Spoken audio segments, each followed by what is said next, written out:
Offer is a king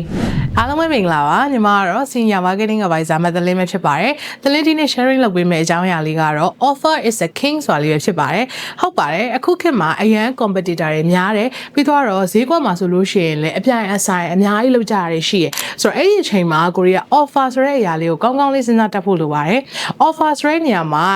discount ချပေးတာ promotion ပေးတာဒီဟာတွေပဲမဟုတ်ဘဲနဲ့ additional service ပေးတာ bonus အနေနဲ့ customer တွေ surprise ဖြစ်သွားစေမဲ့လက်ဆောင်မျိုးကိုထည့်ပေးတာနောက်ပြီးတော့ resolution အသုံးပြုရတာအဆင်ပြေလားအကောင်းကျိုးလေးတွေဘာလေးတွေရလဲစသဖြင့် customer ကို care လုပ်ပေးတာအခုလိုမျိုး service တွေအများကြီးပါပါတယ်ဆိုတော့ကိုယ့်ရဲ့လုပ်ငန်းနဲ့ကိုက်ညီမဲ့ customer တွေ amazing ဖြစ်စေမဲ့ customer တွေ surprise ဖြစ်စေမဲ့ offer လေးတွေထည့်ပြီးတော့ product တွေကိုဒီထက်ပိုပြီးတော့ရောင်းကောင်းအောင်လို့အသုံးပြုလို့ရပါတယ်အားလုံးကိုကျေးဇူးတင်ပါတယ်ရှင်